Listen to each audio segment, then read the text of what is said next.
Temos do versículo 29 até o final do capítulo, até o versículo 40, Hebreus 11, 29 ao 40.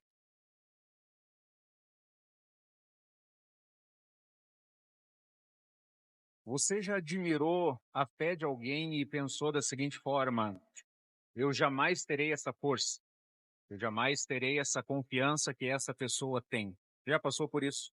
Tem pessoas na sua galeria da fé, pessoas que você admira, olha a fé que esta pessoa tem. Talvez você olhe para essas pessoas e olhe para Hebreus capítulo 11, nesses personagens que nós temos visto, e aí você pensa assim, ó, eu nunca vou chegar no nível deles. Eles estão num outro padrão, eles estão num outro patamar, eu não consigo chegar lá. Mas e se eu te dissesse que a fé que eles tinham não impediu deles sofrerem? Esse é um pré-entendimento, que conforme a gente viu hoje de manhã, esse é um pré-entendimento da nossa cultura, onde se você tem fé, você não vai sofrer. Se você confiar em Deus mesmo, seus problemas vão desaparecer. E você, às vezes, acaba entrando em crise, porque você tem fé, você confia no Senhor e os problemas parecem que estão cada vez maiores. Não é verdade? Você começa a buscar a Deus, você começa a ir na igreja, você começa a ler a Bíblia, você começa a ter compromissos de se aproximar do Senhor e parece que os problemas eles aumentam. E isso, de fato, acaba acontecendo. Porque nós temos um inimigo que não quer que você faça isso. Então os problemas vão acontecer, mas perceba que não é a falta de fé que impede alguém de sofrer, não é se ele tem fé ou não. Muitos deles que nós veremos hoje, eles experimentaram a dor, a perseguição, perdas e até morte, e eles foram chamados por Deus de vitoriosos. Eles estão no hall da fama dos heróis da fé. Aquelas pessoas que nós devemos olhar e nos espelhar nelas para que nós tenhamos essa confiança que eles tiveram. Leia junto comigo essa frase. Queremos uma fé que nos livra dos problemas. Deus deseja nos dar uma fé que nos sustenta neles. Olha a diferença, nós queremos ter uma fé tamanha de que os problemas eles vão desaparecer, mas Deus não está preocupado com os problemas. Deus quer nos dar uma fé, Deus quer que você e eu nós tenhamos uma confiança nele, ao ponto de nos sustentar diante dos problemas que nós passamos. Então, ter fé não significa que você não vai passar por problemas. Se essa é uma lição de hoje, é importante que, de tudo aquilo que você vai ouvir, guarde isso aí, quem estava hoje de manhã viu, né? Coloque isso no seu 6%. De tudo aquilo que vai ser dito hoje, você vai ter que guardar isso. Ter fé não significa que você não enfrentará problemas. Passar por grandes dificuldades não significa que a sua fé é fraca. O texto vai nos mostrar isso. A mesma fé que livrou, de fato, alguns dos sofrimentos é a mesma fé que sustentou outros no sofrimento. A mesma fé que livrou uns de morrerem fez com que outros enfrentassem a morte de forma vitoriosa. Na escola da fé, na medida que nós vamos caminhando com Deus, nós aprendemos a confiar que Deus pode resolver os nossos problemas. Na escola da fé, nós aprendemos que Deus pode resolver os nossos problemas. Na pós-graduação da fé, nós aprendemos a confiar em Deus, mesmo quando Ele não nos livra dos problemas. Na escola da fé, você aprende a confiar que Deus pode te livrar. Na pós-graduação da fé, te ensina que você pode confiar em Deus, mesmo quando Ele não resolver os seus problemas. Então, hoje nós veremos que a fé verdadeira, ela não é medida pelas circunstâncias, mas por uma confiança perseverante. Uma confiança que persevera, que é constante em Deus, seja nos livramentos, seja nas perdas. Essa introdução aqui dessa mensagem, nós já temos conteúdo suficiente para ficar uns 6 meses digerindo, não é? Cada frase aqui que a gente mencionou, que nós refletimos, nós já temos conteúdo para ficar digerindo isso e fazendo uma análise com a nossa vida. Então, uma fé que persevera, seja nos livramentos, seja nas perdas. Hebreus 11 nos mostrará que a fé verdadeira pode sim abrir o mar, mas também a fé verdadeira pode nos levar para a cova dos leões. Não é uma mensagem que você costuma ouvir todo dia, não é verdade? Uma mensagem que, não, se eu tiver fé, os meus problemas vão resolver. Não, talvez se você tiver fé, pode ser que você enfrente a morte. Talvez se você tiver fé, talvez você vai para a cova dos leões. Talvez se você tiver fé, você vai passar por problemas. Olha o que Hebreus nos diz. Nós veremos 5 triunfos da fé nesse texto, 5 triunfos. O primeiro triunfo da fé é a fé de Israel, é o triunfo pelo livramento. Deus libertou eles. Versículo 29 e 30 do capítulo 11. Pela fé o povo atravessou o mar vermelho como em terra seca. Mas quando os egípcios tentaram fazê-lo, morreram afogados. Versículo 30. Pela fé caíram os muros de Jericó, depois de serem rodeados durante 7 dias. O povo de Israel atravessou o mar vermelho pela fé. E algumas, na história, né, algumas pessoas levantam, fazer alguns questionamentos sobre algumas narrativas, algumas histórias reais que aconteceram no Antigo Testamento, e alguém mencionou uma vez assim, né? Olha, Deus, essa história aí não é verdade que Deus abriu o Mar Vermelho, porque tem uma parte do Mar Vermelho lá que a pessoa consegue atravessar com água na canela. Pessoa com água na canela, ela consegue atravessar, em determinada época do ano, ela atravessa com água na canela no Mar Vermelho. Então, isso aí é mentira. E aí o crentezinho lá, simples, né, começou a dar glória a Deus e falou assim, nossa, mas meu Deus é maravilhoso demais. Não, mas eu acabei de te falar, ele não abriu o mar, eles atravessaram quase com a água na canela. Mas então, meu Deus é maravilhoso, ele fez o exército de Faraó morrer afogado nesse tantinho de água. Deus é maravilhoso demais. E aí alguns estudiosos, né, alguns arqueólogos acabaram já encontrando material, né, de carruagens no fundo do Mar Vermelho. Deus fez com que o povo atravessasse o mar em terra seca.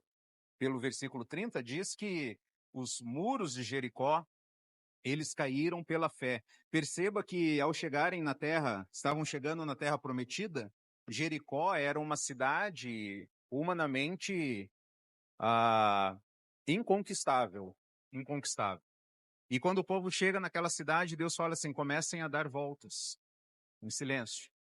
E aí depois vocês vão fazer um grande barulho, uma grande festa, né? E essa cidade, ela foi destruída sem batalha. Ela foi destruída como? Pela fé. A fé, então, registra as vitórias, e é interessante que no capítulo 4 e o capítulo 3 de Hebreus, fala que muitos deles não entraram na terra prometida porque eles não confiaram.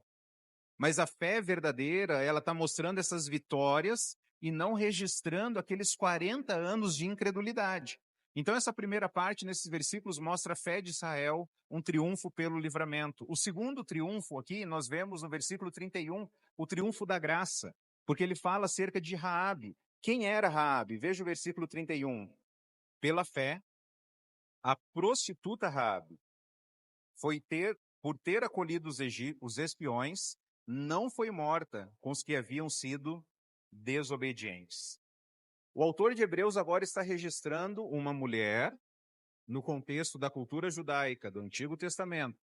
É uma candidata improvável à fé, porque ela era uma mulher, ela era estrangeira, e entre aspas, qual que era a profissão dela? Ela era uma prostituta. Mas ela está na galeria da fé.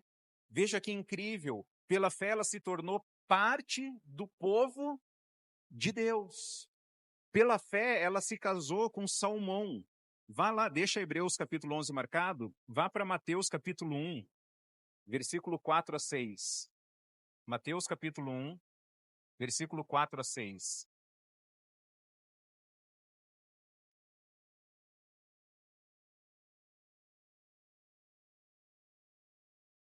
Arão, Mateus capítulo 1, versículo 4 a 6. Arão gerou Aminadab. Aminadab gerou Naasson. Naasson gerou Salmão. Salmão gerou quem? Boaz, cuja mãe foi Raabe. Boaz gerou Obed, cuja mãe foi Ruth. Obed gerou Jessé e Jessé gerou o rei Davi. Irmãos, veja que incrível. Volte lá para Hebreus 11. Raabe, pela fé, ela se tornou agora, ela entrou na genealogia do rei Davi e na genealogia de Jesus. Pela fé, uma candidata improvável, porque a graça de Deus é transformadora. Diga junto comigo, a graça de Deus é transformadora. A missão da nossa igreja é amar a Jesus e que mais? Ajudar as pessoas a serem transformadas por Ele. Porque nós não temos poder de mudar ninguém, mas Jesus tem. E Ele transforma pessoas, Ele transformou Raabe numa mulher de fé. E eu queria perguntar para você quais as desculpas que você apresenta para não confiar em Deus. Talvez você fale assim, não, mas eu não conheço tudo acerca de Deus. Eu concordo contigo, você não conhece tudo acerca de Deus. Eu conheço tudo acerca de Deus? Não, eu também não. Deus se revelou plenamente a nós? Não, Deus não se revelou plenamente a nós. Mas nós temos informações mais do que suficientes para confiar nele. Vou te dar um exemplo. Quando você casou, você já conhecia tudo acerca da pessoa? Não. Mas o que levou você a tomar essa decisão foi informações que você julgou são suficientes para que eu faça uma aliança com essa pessoa e eu comece a viver com ela. Com Deus, as informações que Ele deixou na palavra são suficientes para nós colocarmos a nossa fé nele. Porque a Bíblia diz que Deus é eterno, não tem como uma mente finita compreender um Deus eterno. E o livro de João fala que a vida eterna é esta: que conheçam a Ti como o único Deus verdadeiro e a Jesus Cristo a quem enviaste. Sabe o que a gente vai ficar fazendo na eternidade, durante toda a eternidade? Conhecendo a Deus. Quando nós estamos numa união abençoada por Deus, conforme mais você conhece o seu cônjuge, mais você admira, mais você ama, mais você está satisfeito, porque você está conhecendo como a pessoa é e você fala, puxa, não vejo a hora de estar em casa. Quero conversar. Nossa, como é bom estar com você. Como é bom não fazer nada com você. Ficarmos juntos só o fato de estarmos juntos. Como vai ser maravilhoso a gente conhecer a Deus. Conforme mais nós conhecermos a Deus, nós não ficaremos decepcionados. Porque as informações que nós temos são suficientes. Raabe não conhecia tudo acerca de Deus, mas ela tomou uma decisão. As informações que eu tenho são suficientes para me confiar nele. Talvez você pode apresentar a desculpa, eu não sou bom o suficiente. Eu tenho que melhorar muito ainda. Você já ouviu essa desculpa? Eu já ouvi várias vezes. Não, deixa eu arrumar minha vida primeiro, depois eu busco a Deus. É assim que funciona? Não. O que Jesus fala? Vinde a mim todos que estão cansados, sobrecarregados, e em mim eu vou dar descanso para vocês. Em mim você vai ter paz. Quem transforma sou eu, não é você. Venha da forma como você está, mas eu não te deixarei da forma como você está. Eu vou começar um projeto na sua vida e você vai ser cada vez mais parecido comigo. Tem um livro do Max Lucado, sensacional, que ele diz assim, Deus o ama como você é, mas ele se recusa a te deixar desse jeito. Ele quer que você seja simplesmente como Jesus. Esse é o título do livro, Simplesmente como Jesus. Deus nos ama da forma como nós somos, mas Ele se recusa a nos deixar desse jeito. Ele quer que nós sejamos simplesmente como Jesus. Não, eu não sou bom o suficiente, eu não vou entregar minha vida a Jesus, não, eu não vou caminhar com Ele. Raabe era uma prostituta, rejeitada, talvez deixado de lado na sociedade à margem, mas pela fé ela entregou a sua vida ao Senhor. Talvez você tenha medo do que a sua família vai pensar, do que os seus amigos vão pensar. Raabe não pensou nisso, Raabe só pensou, eu preciso salvar minha família. E é isso que nós devemos ter em mente, não em agradar a nossa família, mas em salvar a nossa família. A graça de Deus pode redimir qualquer pessoa e conduzi-la à dignidade em Cristo. A graça de Deus pode transformar você, pode transformar a mim, não importa o que a gente já fez lá no passado. Eu tenho falado bastante para a igreja que em Cristo Jesus, quando nós estamos na cruz de Jesus, nós não temos nada a esconder, nada a provar, nada a perder. Porque em Jesus nós já fomos amados, perdoados e aceitos. Nós já estamos em Cristo, nós já fomos acolhidos por Ele, Ele já está nos transformando. E alguém pode chegar para nós, mas você fez isso no passado. Fiz, não nego, e fiz coisa pior. É que você não descobriu ainda. Fiz coisa pior. Você está conversando com um pecador. E eu não me orgulho disso. Mas também não me envergonho. Porque o Senhor Jesus já perdoou todos os meus pecados. Já estou livre. Você não tem nada para usar contra mim. Porque Cristo é o único que eu quero ser amado, aceito, e nele eu já estou. Você não vai conseguir me cancelar, você não vai conseguir me matar, porque na cruz de Jesus eu já morri com ele. Eu já estou nele. Então a graça de Deus, meus irmãos, pode redimir qualquer pessoa e conduzi-la à dignidade em Cristo. Eu não sei o que cada um já fez, já pensou, né, já cogitou, mas caminhe em direção como essa prostituta Raabe, ela foi em direção e ela está no hall da fama, nos heróis da fé, porque ela tomou um passo de conhecer mais a esse Deus. O terceiro triunfo é o triunfo daquelas pessoas mesmo com falhas. É a fé do juiz, a fé dos reis e a fé dos profetas. Veja o versículo 32. Que direi mais? Não tenho tempo para falar de Gideão, Baraque, Sansão, Jefité, Davi, Samuel e os profetas. Perceba que ele dá uma relação aqui de pessoas. Gideão. Quem era Gideão? Gideão era um agricultor medroso. Medroso. Se tem uma coisa que dá raiva para homem, é um homem com medo. Não é verdade? Mulher, a gente dá esse direito, as mulheres têm que, né, aproveitar disso. Você pode ter medo das coisas, mas o homem tem que vencer o medo. O homem não pode ficar com medo, né? Eu vi um Reels esses dias, a esposa falando, meu bem, tá dando barulho lá fora. Não, é o estralo do frio na casa mesmo, fica tranquilo, é a casa que está estralando. Não é o barulho, levanta lá para ver. Não, é a casa que está estralando, fica tranquila, né? Então, homem não pode ter medo. Gideão era agricultor medroso. Baraque, que o autor cita, ele precisou do encorajamento de Débora. Baraque não quis ir para a guerra. Débora se levantou, falou, eu vou lá, vou resolver isso aqui. E vira para ele e fala, é para vergonha tua, hein? É para vergonha tua. É tu que tinha que ir lá e resolver. Ele fala de Sansão. Sansão, nós bem sabemos, ele foi guiado pelos seus desejos imorais. Mas ele foi usado por Deus. Jefité. Alguém sabe a história de Jefité? Uma situação difícil, e ele fala assim, ó, se Deus me der essa vitória, a primeira pessoa que vier ao nosso encontro eu vou oferecer em sacrifício a Deus. Olha, doideira. Já começa o voto errado. Ele não quer se oferecer em sacrifício. E ele fala, a primeira pessoa que vier, né? Aquela velha história, né? Fiz um voto com Deus e eu vou oferecer o primeiro namorado da minha filha em sacrifício. Né, Salsicha? O primeiro namorado da nossa filha a gente oferece em sacrifício a Deus. Jefité fez esse voto. A primeira pessoa que vier, eu vou oferecer em sacrifício. A primeira pessoa que apareceu gritando de felicidade, dançando, olha a vitória que Deus nos deu, foi a filha dele. E ele está aqui. Ele não ofereceu. Ele não ofereceu.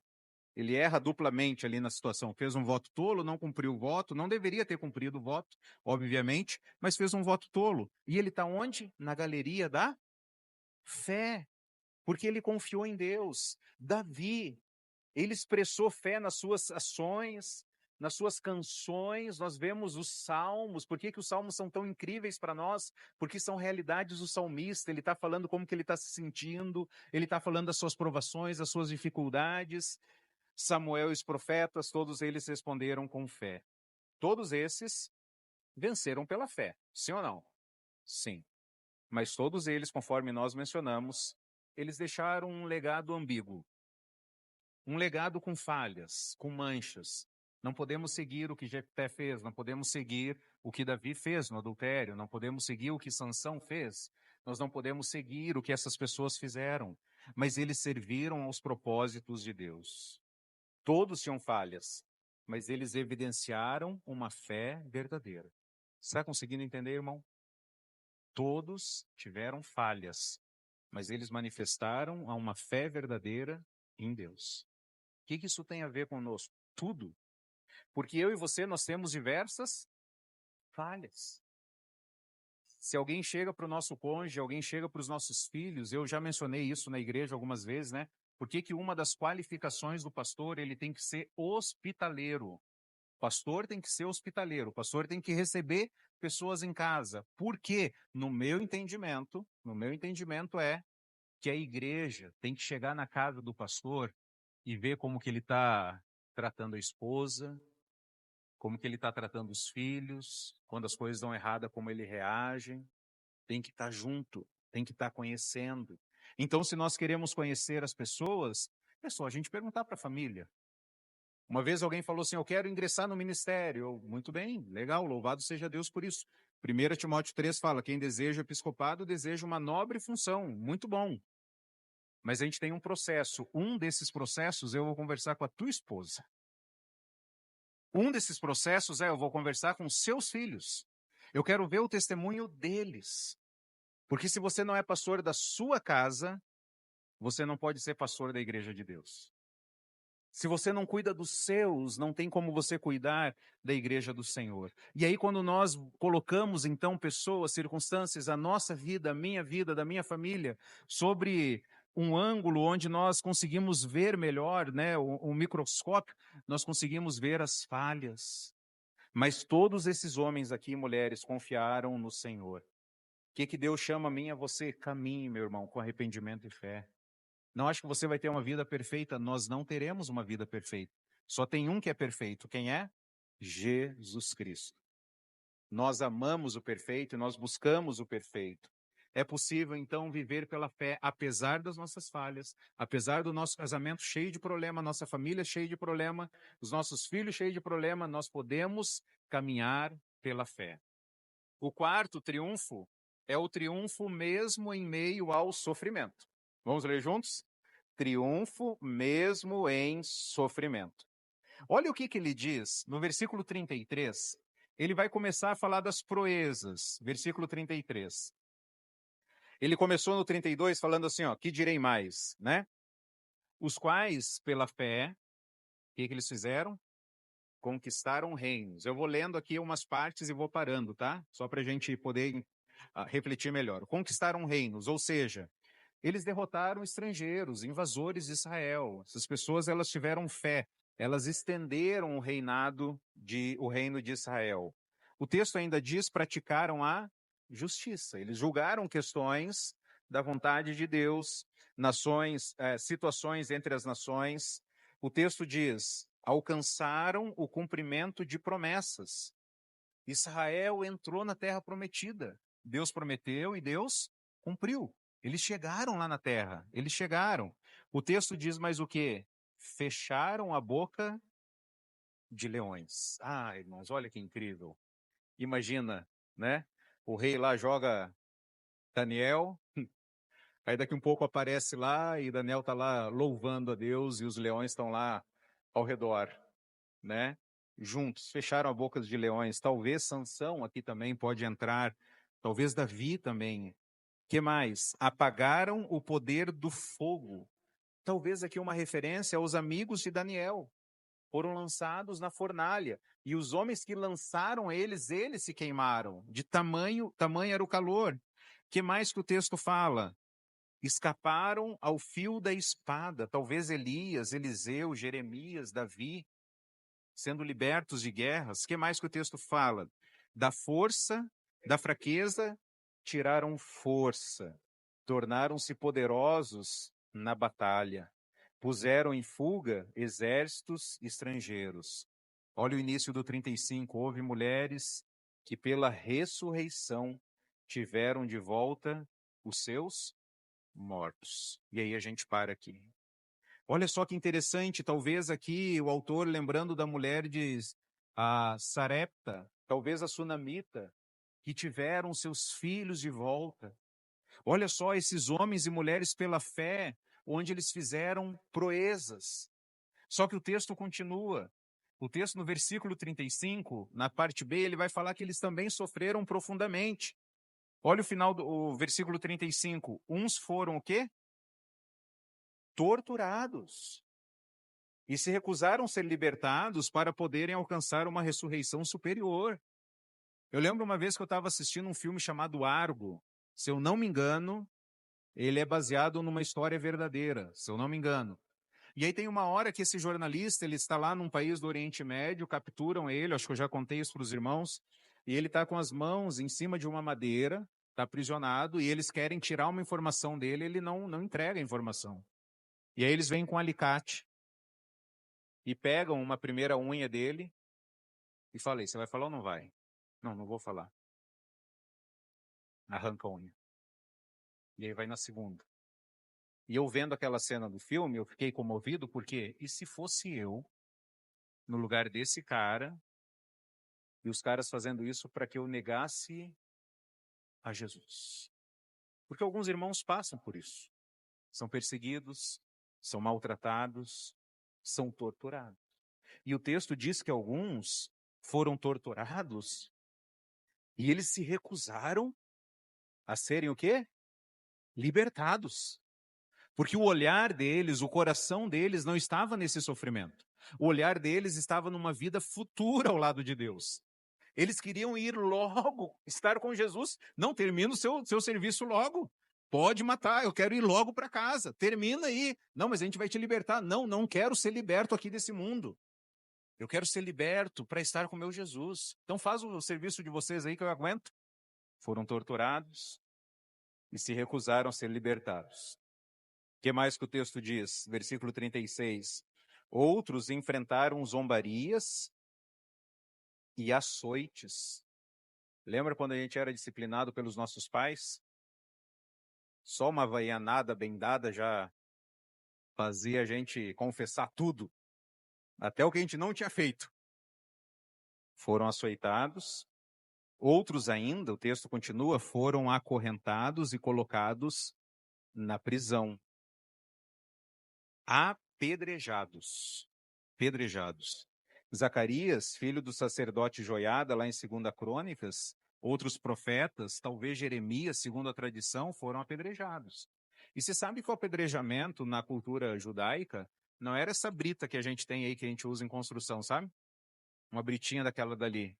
O apedrejamento naquela cultura era quase com uma pedra do tamanho de um paralelepípedo.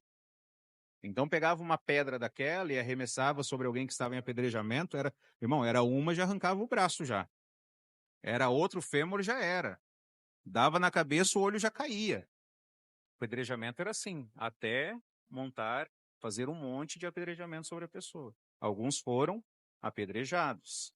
O que mais que o texto diz? Outros foram cerrados ao meio. Consegue imaginar isso? Colocar a pessoa numa mesa e começa o processo de ser cerrado ao meio. Talvez aqui uma referência a Isaías, que segundo a tradição ele morreu assim no reinado do ímpio Manassés. Talvez o profeta Isaías morreu cerrado ao meio. O texto ainda continua: postos à prova, mortos ao fio da espada, andaram errantes vestidos de pele de ovelhas e de cabras, necessitados. E a gente passa umas necessidades aqui, desculpe a palavra, mas bem meia boca nos nossos dias, né? Nossa, está faltando R$ 25 para pagar uma conta. A gente acha que é uma necessidade. Nossa, estou precisando colocar combustível no carro. Você tem carro. Você tem carro. Nossa, preciso pagar o aluguel, mas está morando debaixo de um teto. Abre a roupa, o guarda-roupa. Nossa, não tenho o que vestir. Ah, tem. É que você quer uma coisa nova. Ah, tem. Não tenho sapato. Tem. Nossa, não tem comida na despensa. Tem. Tem. Eu lembro que quando eu casei, o que eu gostava de comprar era queijo e bolachinha recheada, porque quando eu era criança não tinha queijo.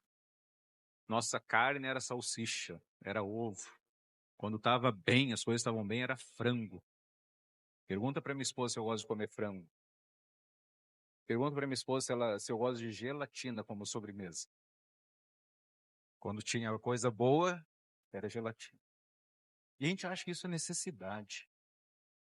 Eles foram afligidos, eles foram maltratados.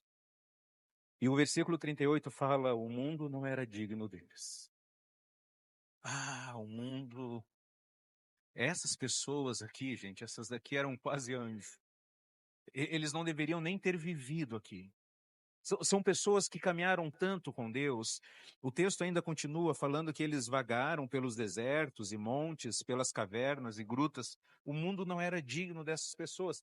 Pessoas que tiveram triunfo mesmo em sofrimento. E perceba quando a gente começou a mensagem, a fé não vai te livrar do sofrimento. E nós sofremos, irmãos, convenhamos, nós sofremos bem pouquinho. Eu lembro uma vez conversando com uma adolescente que na nossa época o ficar era beijo na boca. Hoje só Deus sabe o que é ficar, né? E com quem também, vai saber, né? E se está na categoria de ser humano ainda, vai saber o que é hoje ficar. E aí eu conversando com ela, você não pode fazer isso. Você tem que se guardar, você tem que se preservar, você tem que ser pura. Se você não for fiel antes do casamento e não for ser exercitada antes do casamento, no casamento você não vai ser fiel também. Então você tem que proteger agora. E o que você está fazendo não deixa nenhum espectro de ser prostituição também. Porque o que você está fazendo é troca. Você está entregando o seu corpo, os seus lábios, para quê? Para você entrar num hall da fama do colega, você ter um pouco de prazer, não deixa de ser uma prostituição também, porque você está fazendo uma troca por prazer. Não está envolvendo dinheiro nem sexo, vai saber também, né? Não está envolvendo dinheiro nem sexo, mas não deixa de ser uma prostituição. Você tem que buscar ser fiel. E aí eu fui falando para ela, e era não convencida, e eu li esse texto aqui para ela. Eu falei, irmã, o que Deus está pedindo para você é só para você recusar, você abrir mão dos seus desejos. É só isso que Deus está pedindo para você. Olha o que essas pessoas passaram por fé e por amor a Jesus. Ela falou, Onés, convenhamos, Onés, é muito melhor ser cerrado ao meio. E o quê? O quê? Você prefere ser cerrado ao meio do que rejeitar e resistir um desejo? Com certeza, é muito melhor. Olha como que o pecado deixa a pessoa cega. O mundo não era digno dessas pessoas aqui. Eles fizeram isso pela fé. Então a fé não nos isenta de sofrimento.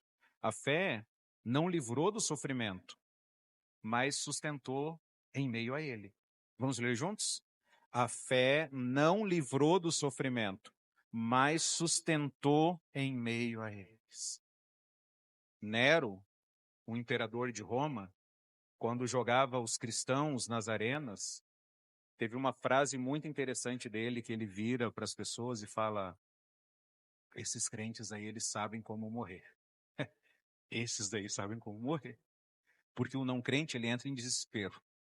O crente sofre, chora, lamenta, mas ele sabe que ele está indo para casa.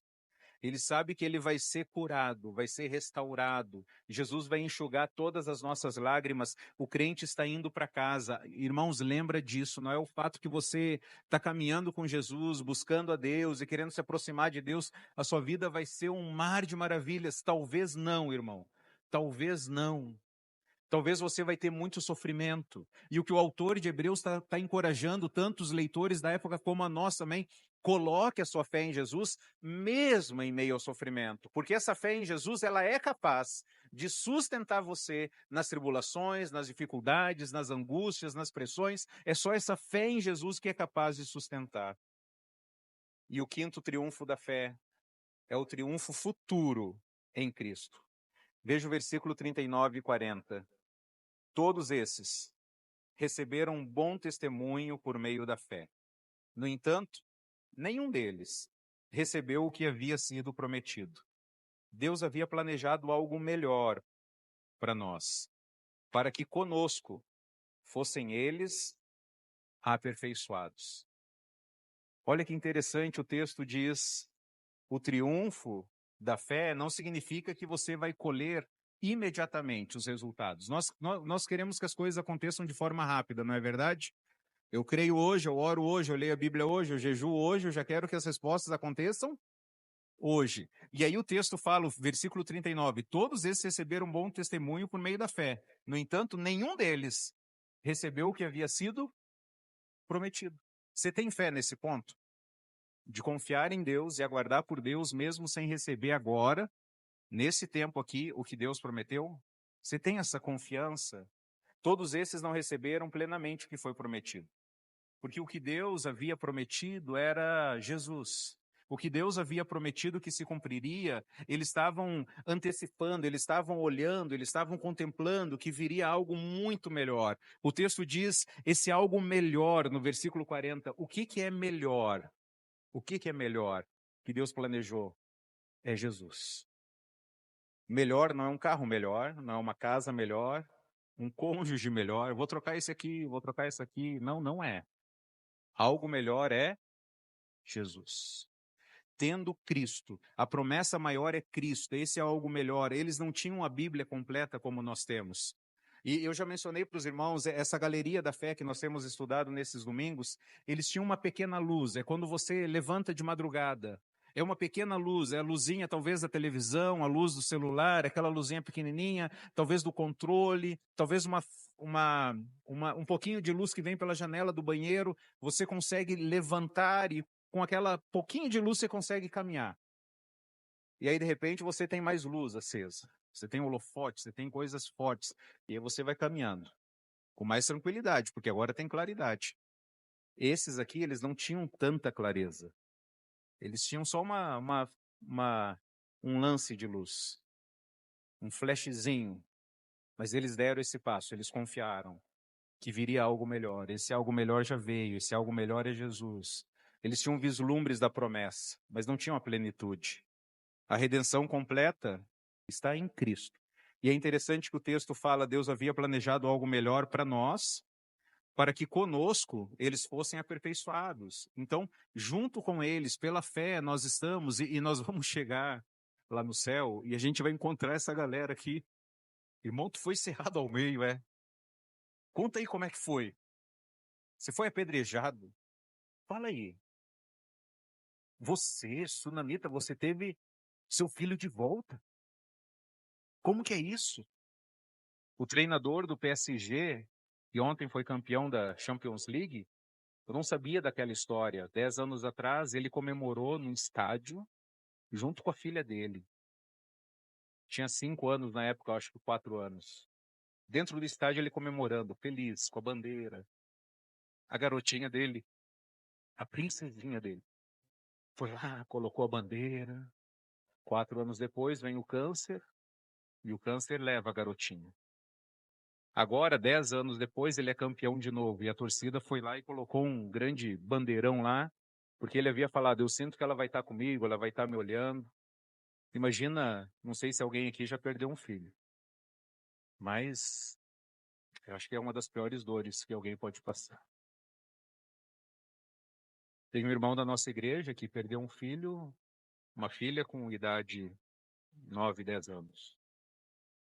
E uma vez eu só fui entender a dor que ele passava quando ele foi contando, e aí eu fui lembrando do meu filho, Samuel. Falei, cara, a mesma idade. Eu falei, imagina eu perder o Samuel. Onéias, eu acho que essa é uma dor que só vai ser curada 100% quando estiver lá no céu. Porque você vai ver uma criança, você vai ver uma circunstância, você vai ter lembranças. Imagina, você chegar lá no céu e perguntar para aquelas mulheres a dor de perder um filho, de repente o filho volta dos mortos. Imagina. Irmãos, a gente vai estar junto com essas pessoas que viram esses milagres, viram essa atuação de Deus, e o texto fala junto conosco. Essas pessoas que viram esses milagres vão estar junto conosco, eu e você, caminhando com o Senhor.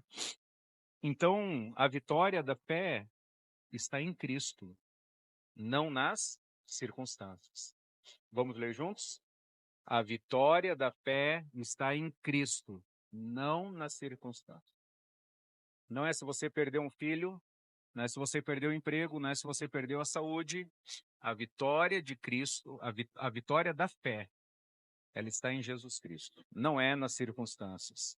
Eu quero terminar com 3 lições práticas aqui para nós. A primeira é, não meça a sua fé pelo tamanho dos seus problemas. Não meça a sua fé pelo tamanho dos seus problemas. Não é o fato de você crer em Jesus que os seus problemas eles têm que diminuir. Ou eu estou passando muito problema, estou passando muita dificuldade. É que a minha fé é fraca. Não faça isso. Essas pessoas sofreram tudo isso, mas tinham fé no Senhor. Crer no Senhor, Deus não significa ausência de sofrimento. Nós vamos sofrer, mas não é porque alguém está passando por crises que ela tem pouca fé. Vou repetir, não é porque alguém está passando por crises que ela tem pouca fé. Hebreus está aqui para deixar bem claro para nós. Às vezes é preciso mais fé para suportar um sofrimento do que para vencer ele. É preciso ter mais fé para você encarar a dor, a dificuldade. Em segundo lugar, Não espere ser perfeito para confiar plenamente em Deus. Pessoas com histórias complicadas, Raabe, pessoas com história de medo, Gideão, pessoas impulsivas como Sansão, pessoas falhas como Davi, foram usadas por Deus. Então não espere, eu tenho que ser perfeito, um casamento perfeito, uma vida perfeita. Não, dê um passo em direção a Jesus. A fé verdadeira não é sem falhas, a fé verdadeira é perseverante. Ela continua. E em terceiro e último lugar, não perca a esperança quando o livramento não vier. Fácil ou difícil? Difícil, né? Não perca a esperança quando o sofrimento não vier. Eu já falei isso várias vezes para os irmãos. As pessoas falam assim, no final vai dar tudo certo. Eu falo, que final? Tem que ser o final, hein? Não é aquele finalzinho da primeira temporada. A gente está numa temporada aqui, é o final. É da última temporada, né? É na quinta temporada. O final lá, da quinta temporada, vai ser bom? Ah, lá vai ser bom. E o final da primeira? Ah, o final da primeira é com perda, é dificuldade. Então é com tribulação. Então tem horas que talvez a gente vai ouvir a notícia do médico. Ó, você vai morrer, tá com um problema sério. Alguém ouvia esses dias, a pessoa falando, nossa, eu tô bravo com aquele médico lá, porque ele botou medo em mim. Aí eu falei, eu prefiro um médico igual ele, que já vai pro pior já. Não morreu? Ufa, não morreu. Ah, vai ficar na UTI pelo menos 20 dias. Não ficou só 2? Pelo menos foi só 2, né? Ah, não vai andar mais, agora tá andando. Opa, eu prefiro esses médicos do que aquele médico. Não, fica tranquilo, é só um procedimento rápido. Aí da rápido você fica 2 horas esperando o procedimento, dá 5 horas, não resolve, ainda você entra, como é que você fica? Em agonia. Aí você vai lá, não, a gente precisou levar para UTI. É rapidinho, é só um procedimento. UTI? Não era rápido aqui já? Não. Aí tá na UTI. Não, mas é só procedimento, é 1, 2 dias só já vai. Passa 10 dias, não volta. Gente, e aí vai piorando. Então na vida, às vezes, a gente vai ter notícias ruins. Mas não perca a esperança quando o sofrimento não vier. Muitos heróis morreram sem receber livramento. Mas eles obtiveram algo maior, algo melhor. E nós estamos nessa caminhada, amém? Nós estamos indo ver Jesus. Nós já recebemos algo melhor. E nós veremos a Jesus. Nós seremos como Ele. Deus não nos deve soluções fáceis. Ele nunca prometeu solução fácil. Ele prometeu promessas eternas. Então coloque a sua esperança no Senhor. Amém? Vamos orar? Ó Pai, nós queremos te agradecer. Queremos te agradecer porque o Senhor não nos deixa. Queremos te agradecer porque o Senhor age em nós, através de nós.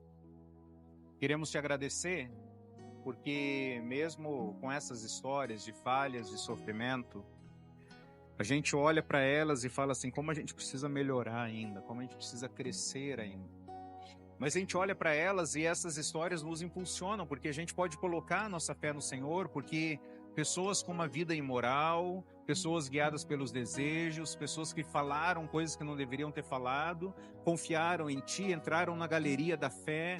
Então nós podemos também, nós também somos falhos, nós também somos pecadores, nós também falamos sem pensar, nós também somos guiados pelos nossos desejos. E obrigado, Senhor, porque o Senhor nos ama, apesar de quem somos. Então ajuda-nos a confiar em Jesus a cada dia mais, a olhar para Jesus, a caminhar com perseverança, a não desistir, a não parar.